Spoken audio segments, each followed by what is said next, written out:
So that intro never gets, by the way, Yeah, is the it's cool. THX. And every time Yeah. I have a movie with THX, like I get super excited, even if the movie's bad. That's true. That is true. Hi, everybody. Mike here. Jonathan. And I'm Bryce. And we're here to discuss the Star Wars High Republic Adventures, the Nameless Terror 4-issue series. Let's go over the covers. This one's written by George Mann. Yes. I like George Mann. Yes, very good. I like Claudia Gray too. That was nice intro for her first, last show. Her first foray into comics. She did a great job. But I do like George Mann. George Mann's good writing style, but very cool. Glad he's doing High Republic stuff. Absolutely. So here's chapter 1 of the 4-chapter series, and it's called Stranded. And even in the shining light of the High Republic, there are shadows lurking in the galaxy. A Jedi mission to the planet Dalna suddenly comes under attack by unknown assailants. As the knights retreat to an ancient structure, it quickly becomes clear that they are far from safe. Something evil stalks the ruins, a ruthless predator, an unknown terror, a nameless fear. Ooh, Mike, you gave me goosebumps the way you read that. I'm joking. And there's only one cover, no variants. No variants for this series, but here's the one cover for the first chapter. And you know what? They're sharp, man. All these covers are sharp. They are. When I see these are, in my mind, these are Disney. Like Disney put their animators, their artists into this 100%. And this is what you'd see on the shelves when you go to Disneyland and Star Trader. So that's what I got when I see it. Nice, sharp covers. Yeah. This is beautiful artwork. And look, he's got that Obi-Wan shield on his forearm. I love it. From the Clone Wars. Yeah, very High Republic inspired, though. The gold trim on it. I like it. Mm-hmm. I want one of those. Mike, help me find one of those. You should. The blue belt's a little off-putting compared to everything else, but the shield's pretty dope. So yeah, great cover, love it. And you can see it's part of the High Republic because they were going out and they had those little robots because they couldn't communicate, and they would send those little droid robots for communication purposes. So it's nice. I like all the stances. You can see the Jedi are in 3 different poses, like pose 1, pose 2, and pose 3 of kind the Jedi. Of the Obi-Wan thing with the Sula. Yeah, Sula's got kind of the Obi-Wan. Yeah. That's dope. Really nice. So that's the first chapter. But I was bagging on the blue, but I really do actually like it. It's very different for this timeline. I mean, it's brown, gold, khaki, white. That's all they were. And then some color on it. Like, that's very different. So it's kind of interesting. Here's chapter 2. And chapter 2, The Broken Path. Oh, they have names? I don't know. Chapter 2, The Broken Path. Chapter 2 is called The Broken Path. No, The Broken Path, chapter 2. After the attack by the Path of the Open Hand, we know them, the Jedi mission to Dalna recuperate aboard the crashed spaceship. But they are far from alone. Stalked by both Path disciples and a nameless evil, the trapped Jedi Knights enact a desperate plan to escape. But how will the defenders of the Republic fare against the monster that feeds off the Force itself?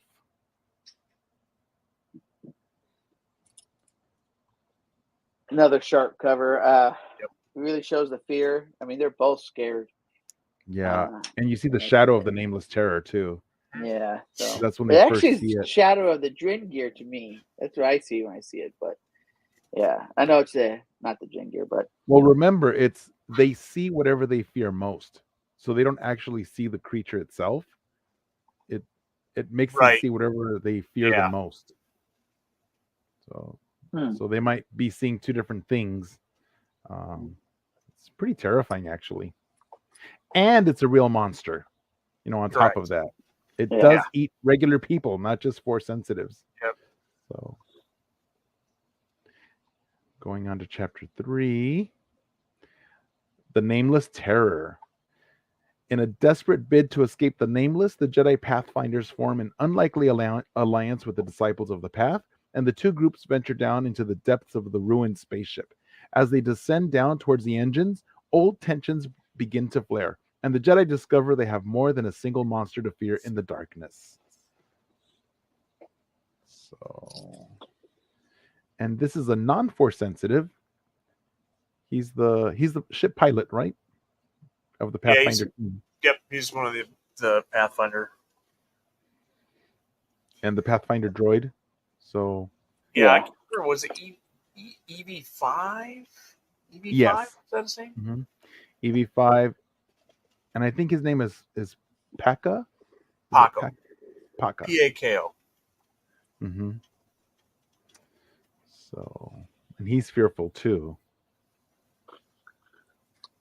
And then the last chapter we have called Padawan. Deep within the ruined spaceship, the secret of the Nameless is finally revealed. Trapped and surrounded by enemies, the Jedi Pathfinders and Path Disciples fight desperately to escape the swarm of hungry monsters.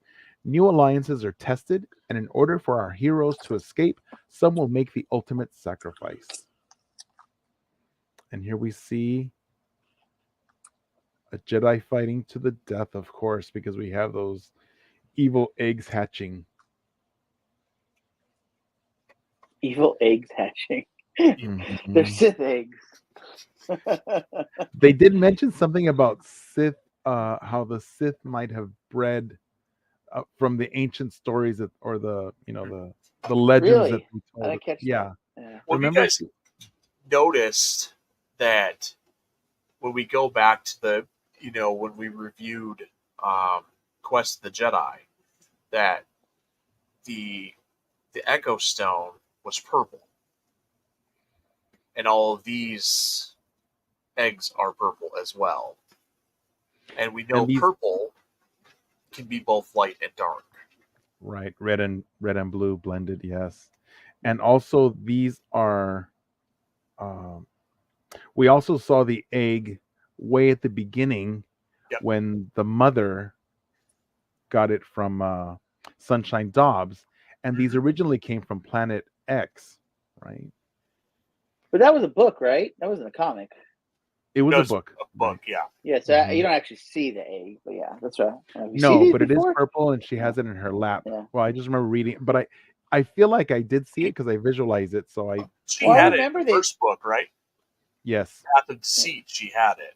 They actually thought it was a stone, right? They didn't think it was an egg until it hatched. Right. And that's why she needed the Rod of Seasons, but they didn't realize that the Rod of Seasons controlled it until who was it that brought it back? Yana Rose brought it back, and because she had liberated it from Jedi. Right, because then the Herald ended up using it. Mm-hmm.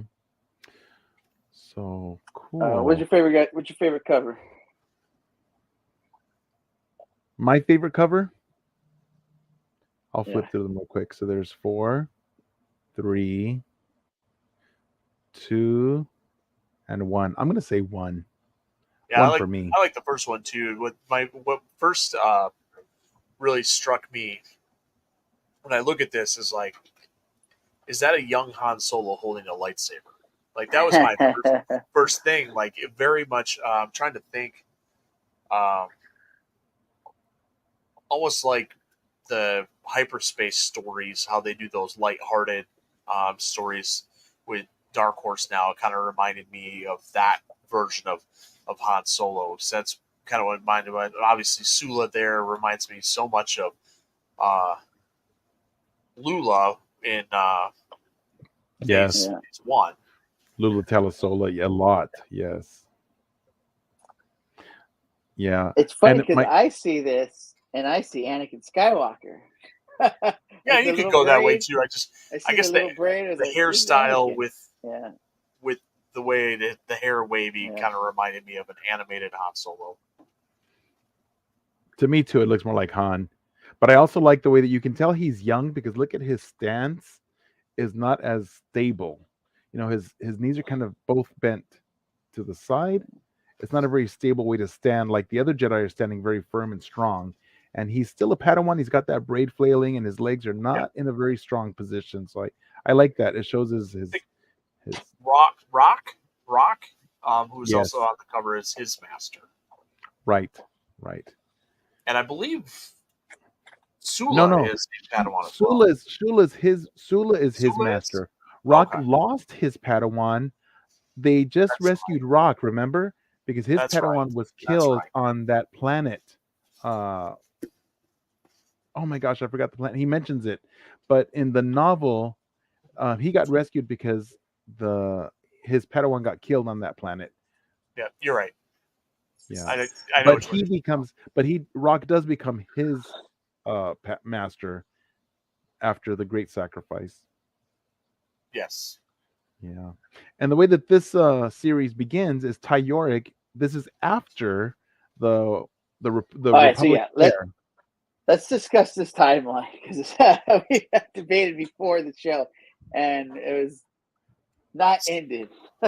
Right. So this is Ty York after Starlight, telling Correct. a story of something that happened in the middle of Phase 2, end of Phase 2, beginning of Phase 2. It Do we know would when this happened? be. I would kind of say it's right in the middle. I want to say this kind of picks up right after like Path of Deceit and what is it? Quest for is it Quest Hidden for the City. Planet X or Hidden City? Sorry, that's the first one. Hidden City, Quest for Hidden City. Mhm. Yeah. It So is. This is definitely the story she's telling is definitely Phase 2. It's a Phase 2 story. yeah, but I think it's It's right in got the the middle path of of the Phase open 2. hand. Mm-hmm. Because the stuff on Dalna has Absolutely. already happened. They're on their way to Dalna as in here. So yeah, this is right in the middle of Phase 2. Right. But Ty Yorick telling the story is right after the Republic Fair on Valo, which ended up in disaster. And I Yeah, like It's the not after beginning of it. Starlight. It's before Starlight, but after Valo. Right. So before Okay, so Starlight Beacon burns, but after the Republic Valo. Fair is destroyed. Mm-hmm. Well, this That's is even where we're after introduced to her, right? This is Valo. Mm-hmm. we Yeah. did, and then she did there's the 4-part Monster of Temple Peak, which I believe is where she went after Valo, and then Mm-hmm. this is after that. Right. Which we've already reviewed, so you can look those up too in our YouTube channel. Yes, our archive of Jedi archives. Mm-hmm. So yeah, Mike, so the story is Ty Yorick, and you know what's funny is Ty Yorick is telling the story to the droid, Right. but the droid, and she's teasing him because she's not sure where the droid's taking her, and he's kind of teasing her because he's got something. They're both hiding something, teasing each other. It's a good dynamic. Yeah, it plays out I think a lot better in issue 3 than issue 4. Mm-hmm. Because she had a plethora of missions or things that she could have gone and done. And so yeah, the bouncing back and forth, the banter between her and the droid was great. We obviously know that story is going to pick up, and I can't remember the name of the creature she met during the Monster of Temple Peak, but I know she left without him, and he shows up at the end of the book like, "Hey, I'm here to help." It's like, wait a minute. Because the droid had contacted him, so he was kind of Yes. like, because the droid is kind of pushing her to go back to the Force because he starts out in the beginning, hey, you made a good team with Eldar Man, he's pretty handsome, and she's like, oh no, he's trouble, he's a disaster, so let's stay Right. away from him. He's Eldar Man's trouble. yes he is. Yeah. In a good way though. I love Eldar Man, but yeah, he is trouble, and she recognized it right away. Yeah. So, but the droid is trying to push her back onto the light side path, to return. But And the droid's using the story as a distraction to get where he wants her to go. right. So every time we come back, she's trying to do something related to the now time. And he's like, no. And she goes, oh, where was I? That was kind of that. And then we go back in the story where, we see, these Jedi and Path of the Open Hand being stalked by the Nameless, which you can tell even on the outside of the ship where it can't even get in, how much of effect it has on the Jedi inside. Oh, so Jonathan, Oh, Mike, which let's was go over your the favorite characters real cover? quick. Sorry. Oh yeah. Hold Let me on. go back. Sorry. Hold on. So these are the characters in the series. We have Rock Buran, which is the Jedi Master, who just lost his Padawan on that planet that's on the way to Planet X. And then we have Sula Badani, who is a Jedi Master of Corran Solstice, and they're the ones that helped to rescue Rock Buran with the Pathfinder team of EX5A and Paco and Ambar, and they're in the Phase 2 story. Yes. Yes. I think And everyone Tylera besides Yorick, Everybody is but Ty. Ty and KL03. yeah. at KL03, right? So Tylera Yorick and KL03 are the only ones in Phase 1, and they're telling the story about the other characters. Now there are no pictures here of Shalish and Wool, Geth and Kane, which are they're the ones from the Path of the Open Hand, and which they're blank now here, but they'll soon be filled in because I didn't realize that they were missing. And I'll So Mike's gonna do that. I'm gonna do it You're because I'm always yeah. looking for spaces that are empty like that. So Yeah. So those are the characters in this series, and this is first appearance for all these characters. Although that's not true. Ty It's not true because right for Corran, Sula, Paco, Ambar, Yeah. EX5A, Geth. Oh yeah, it is. It's correct because Rock Buran and he was already in the other book. My dog. Yeah, Rock was in the book. Ty and KL03. These would not be first appearances. Right. It's accurate. Right. Yep, it is. It is. I thought it had all the characters, but nope. It just has the one's first appearance. Nice job. Yeah, I believe, and then Wool is he's the Rhodian, and then Kane is right. Oh my gosh, why am I having such a weak way? But they're all from the Path of the Open Hand, though. Yes, those are. So as we see in this comic, the kind of flip sides again a little bit. But yeah, because they need to survive. But it's a good story. Yeah. All right. Well, that's not right. That's right. And so I really enjoyed the story. Yeah, I mean, yeah, it's sad at the same time too, man. I mean, one thing about these stories by the High Republic, they are not afraid to kill off characters, man. Yeah. Especially Jedi. Yeah. So I think George spent and a little too much time with Kevin. Yeah. Yes, definitely. George Mann was influenced by Kevin Scott because Kevin Scott loves killing off characters. Yeah. Is he the one that also does the horror stories, Kevin Scott? Yeah, he does. Yeah, Tales of what was it? Tales of Vader's Castle last year, and I think it's Tales of Jabba's Palace this year. Yeah. That's coming out. Then he's doing the droid one too. That's later this year. Yeah, the Dark Droid. Yeah, he's such a great job with that stuff. Like, yeah. So they just love to break our heart, man, and it's rough on them. I'm not lying on this. Like, Dark Droids is crossing over into all the books. I just picked up the Vader one today. Like when I ordered the Dark Droids, he's like, "Do you want to order everything else that goes with it?" I was like, "I can't do that. That's too much." I already get it. Even from the beginning, Rock Buran had just come out of losing his Padawan, so we're coming from that tragedy already in the beginning, and it's it's Luke. Bring him on camera. Sorry, where's Luke? Oh, Luke. Oh, he's so cute. He's alive right now. He's in play mode, so I'm trying to mute him when I can. All right, Luke. I gotta do work. So it starts out. It starts out from tragedy with Rock Buran having lost his Padawan, and then at the end, Rock wants to sacrifice himself because he says we're going to devise a plan where I run out to distract the Nameless Terror, and then you're gonna you get everybody out of this derelict ship, go into the other one so we can escape, and I'll trick the Nameless Terror back into this derelict ship, and you can blow it up so we can kill him. Right. So Rock Buren is planning on sacrificing himself because he's just lost his Padawan.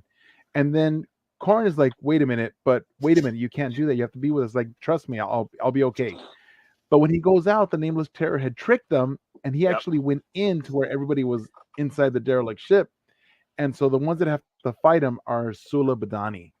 And so when she tries to attack him, she starts losing, she starts crystallizing her hand and her left arm. like the Lost snap, her, right? yeah. It's like Yeah, a snap. Which I find weird because, like, when we see how it affects, like, it turns it was weird because it stopped at her arm, but we know that once it's there, it goes all the way through. Well, but it stopped because the Paco shot him. Paco started shooting at him, and so the creature turned. So he wasn't able to finish crystallizing her. See, I thought she lost her arm because it manifested itself through the I think the first book, Path of Descent, is almost like how Bryce is saying it. Like when the Jedi what happened, gets like bit or something, it like takes over. But you know what happened? It does, but because it's feeding off the energy, the Force energy, and as it's feeding, it's sucking it out, and then it's like it's traveling through. Right, but Kevmo walked out of the room. Kevmo walked out of where that thing was and started walking to try to get his way out of the tunnels where the mother was.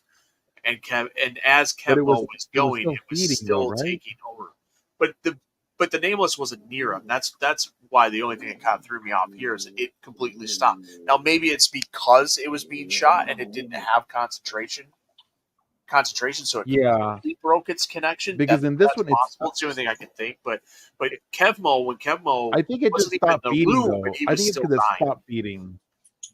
But that terror was still feeding, probably still sucking the Force out of him. So I was always he was still sucking the Force.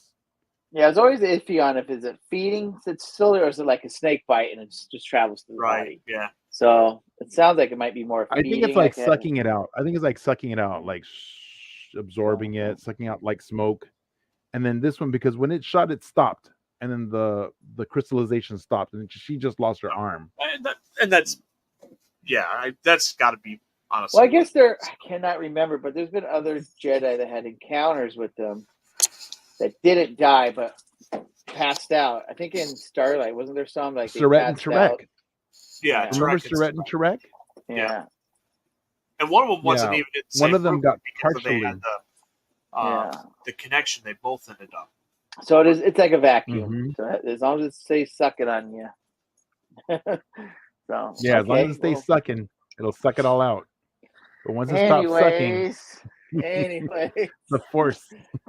I kind of almost at the end of it. I don't know if I'm jumping ahead, but she sacrifices herself instead of him. She did. Well, she was already, like no arm, and kind of understood, like, in a bad way. Kind of understood what was going on. Obviously, her Padawan, tried running back in after the explosion. That's when Rock's like, no. She knew what she was doing to protect us all.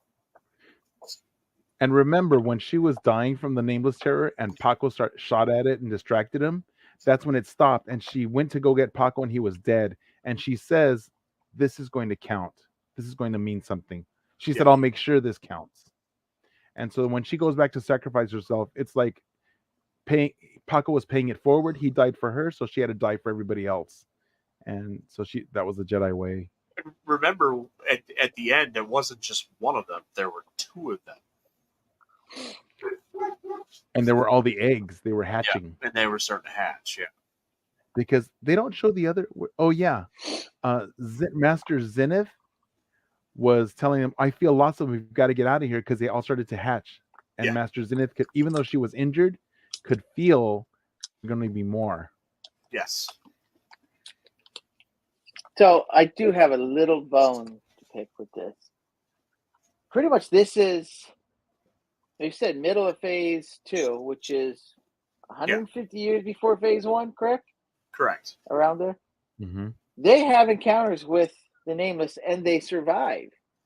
They exactly know what it is and everything, but for some reason, 150 years later, when the Nameless comes back, the Jedi, what's going on? We've never seen anything like this before. They have to, even when they lost Well, investigation with the other Jedi, I can't remember his name. It was kind of like they were really clueless on it. So like, I thought they have archives to help well, with no, this. So that's kind of remember, like I thought. remember, but I would say I remember, think Tyorik is everything is. telling a story. So Tyorik is telling the story, and these are from the legends that she's heard that they've passed down. So Right. they Yeah. know about Correct. the Nameless because of the Shriek Hooray Hooray, right? They have that nursery rhyme that she says Yeah. her master's master told them, right? So they do have the tales of it, but they don't actually know. They never really captured one and took it back to the Jedi. They never knew that they were eggs. They just sensed it. We saw it and we know as viewers, oh, those are the eggs because we've read the Oh, so books and we knew that the the mother had them. survivors don't get all that information. The survivors, I don't think that they see Corin. the eggs hatching. I don't think that they put together. So these are what started the legends of the Nameless, and that's Right. why I they know just the nursery think rhyme is as the Shriek Hooray Jedi, Hooray. they should have taken a better report. Why our other Jedi friend is dead, and it should have been in the Jedi archives, and they should have done more investigation. And then when it popped up, they should have been all over it. Oh, we have a report of people dusting. Oh, we looked that up. Oh, we know exactly what happened. It just seemed like there was it was a good story in phase one. What happened to Logan, Load Logan Great Storm. Greatstorm? They had no idea, and it was really. I was like, this wasn't that long ago, and if they had proper archives, proper reporting, I guess I'm just getting the logistics of it. They didn't report better. This should have Yeah, been an easy mystery to solve. I don't think but you anyone know what? anyone. But I don't think Jonathan, but anyone they in phase hadn't. This two hadn't had this happened. close of an. I say I don't think anyone in But phase two phase had one this is. close of an encounter and survived. That's what's kind of throwing me off. I thought anyone had a really close encounter in phase two, did not survive, so they could not continue the stories, could not report. But they had a really But I. close encounter. These two, they should have. But Jonathan, the ones who survived, that's the basis of the legends and the nursery rhymes. So that's the basis of those nursery Yeah, rhymes and 150 those years. legends. I don't think it should be legends and nursery rhymes. I think they should have better reporting. I don't know. That's what the But archives are remember, they for. couldn't because they would They have didn't had to build have gone that to Planet giant X, and you library in can't get under to Planet 150 X years. hidden. Yeah, I don't know. Unless there's a more story and we find out that these characters die on the next planet and never get a chance to report it. I feel like this is a loose end. Somehow those stories were destroyed and removed from the Yeah. archives. I'm saying 150 I years mean, from if now, you we don't remove have a planet, legends. Our legends are thousands of years ago. 150 years ago, we know exactly No, that's not true. what We have Mostly. Spanish legends of La Llorona. La Llorona's legends are like 100 years ago, 150 years ago. And I'm saying, and we did pen and paper. I mean, this is high tech stuff. They should have. You saw, stop it. You saw how big the archives were. They didn't fill that all up in a couple of months. It was thousands Yeah, of that's years of true. information. I don't know. That's what my little rant on this. Like, I didn't think anyone had that close encounter with the Nameless. But it's funny. but That's still a true. great story, and I love. I'm going to say it again. How these look. I think Dark Horse was I a love good the move to move from artwork IDW to Dark inside. Horse. Everything, artwork inside, quality, everything. I'm loving these. These are. I don't feel like I have to. When I read the IDW, I had to wear like cotton gloves.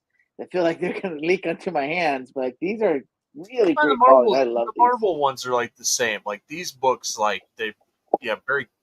The covers real thick, very glossy. Um, Even the pages, they're all nice. I love yeah, it. I the love artwork them. I on love the them. inside you could have animated and made it into a Oh cartoon. yeah. I Oh thought it yeah, was yeah. brilliant. Absolutely. Even kind of like the throwaway covers, like probably the least favorite one. It's great artwork. It's crisp. It's clean. I was like, this could be a Disney Channel, a cartoon or something. These look so sure. sharp. I Oh, love yeah. them. Yeah. I think they're doing a great job, Dark Horse. So now I see why they moved. So ratings, guys. What do you rate this Ratings. series? Bryce, what do you Great, think? actually. Except the I little am. thing with the little. I give the whole thing 4.5 out of 5. I really liked the art again. The writing was great. You had a lot of a full range of emotions, right? In this one, like you had some anger with the Path of the Open Hand and how they handle things. Then you had the comedic relief with Ty York and KL03, and then you had the typical, hey, this Jedi is really cool and courageous. Oh wait, they're dead. So yeah, I really liked it. Did Brock, was his Yeah. name? Did he take on Corrin as his new Padawan at the end? He did. He did at the end. So it's very Comac and Silas in the. Yes. We had too many books to remember their names. That's what I got out of it. I was like Silas. Comac and Silas. Yeah, Silas Reed or Yes. something. Yeah. But I did like that part. Yep. I loved it actually. It just the continuation thing was a little off, but story itself, I love. Straight into action. What's going on? Where are we crashing? And I actually enjoy these. I guess the way of telling it, someone else telling it. I actually like those. Yeah. They're fun. We get to see more of a bigger picture. So why they're telling the story now. So I going to give this 4.25. What? Wow. Wow. So I really like it. Quote unquote. Honestly, it's not a 5. 4.2. It's not a 5. But then the little continuation thing, which I think that's a little bit of a. You can't love something and score under 4.5. It's a rule. It's like an unwritten. Well, I Jonathan did, but that thing knocked it down a little bit. But yeah. So, I thought this was a great series. I loved all the issues. I love all these characters. They're very memorable characters. All of them really good, except for the Path of the Open Hand characters because I hate them. But I am going to give this a rating of a 4.5, just like Bryce. So great artwork, but there was no waking up in the middle of the night bedroom scene for me. So 4.5. I did like that we get introduced to Ty's friend at the end, or reintroduced. Yes. That was cool. Yeah, very cool. And so obviously we know we're going to probably get. And I think the last panel says the beginning or something, right? It's like this is right. It says the beginning. We're going to start a story. I love these. Well, I love he keeps calling her master. He's like, "Stop calling me." I was like, "Yeah, master." Oh, sorry. Right. Yeah, it just. So well, then she ends up saying, "Come along." I can't bring it up at the beginning. She does say Padawan. She does so say I like Padawan at the end. So it'd be interesting. Like her character is very cool. Like I'm glad we actually got, even though that she's telling a flashback story for Phase 2, but that we have a continuation of her story from her own book, being in just the one book with from Valo, and now what's it going to be for her in Phase 3? She might be a little bit more of an integral character than we think. She might be in Phase 3. That's what I think she's going to be. But what I think she's going to be a more integral character in Phase 3 than she was in Phase 1. It's a very interesting storytelling. I don't want to say trick, but tool. You have a character to tell a story, just so we don't forget about that character. Just because we know there's a million characters, a million stories going on right now. And so it's hard to keep track of everyone and make sure we touch base with everyone. But have them tell a story. So we just touch base with her. So I think that's pretty cool. Wouldn't it be cool? And this is just shooting from the hip. Is it says the beginning, but yet she's the surprise character that might show up in the Acolyte? Ooh. That would be cool because we know we're getting one. Yeah, there is a lot of heavy rumor of him being Revan. All right, I'm gonna talk about it right now, real quick. Because Vernestro is in the Acolyte, but older, and her master was not Elzar Man. Stellan Geos. I think we have a flashback. Stellan Geos is Keanu Reeves. That's 100% plausible. Yeah. And everyone loves Stellan. Yeah, he's great. And why not make him so I think that's what happened. I mean, it would be a perfect thing, but every rumor mill out there right now is saying Revan. So I want Revan. I really want Revan. I still want Revan in this timeline. I don't think time slot. I don't think he belongs right now. I think that's odd. Unless he shows up into the High Republic. Maybe he's a Sith holocron. And maybe another kind of story, just like we're doing now. Holocron, maybe, yes. Holocron. Yeah. So she could easily be a Sith holocron, and that's what's guiding the acolyte down her path. So I'm excited for that show. I mean, it could be Palpatine telling a story, a flashback, and it's about Revan or something. So that's cool. So there you have it, folks. I want to touch base. One more thing we thing. forgot. Okay. We forgot to mention it in the last issue. They show the Jedi archives. I was like, what? That's a nod to us. They put that in there just for us. That's right. When I was here, I was like, that's true. us. I was like, I didn't even remember to tell Mike to put it on the screen, but I totally forgot. But if you go back and watch the last episode and read the comic, they actually have us in it. So it starts out in the archives and ends in the archives. That's right. Yeah, I was like, that's us. So. All right, guys. Let's keep this. Thanks for joining us again for another episode of Jedi Archives. And be sure to follow us on Star Wars Celebration Japan 2025 Facebook page, as well as our sister pages of Star Wars Book Nerds and Star Wars Comic Book Club. And give us a like, subscribe if you're not already to the Virtual Cantina Network on YouTube. And may the force be with you. Be with you. Bye, all.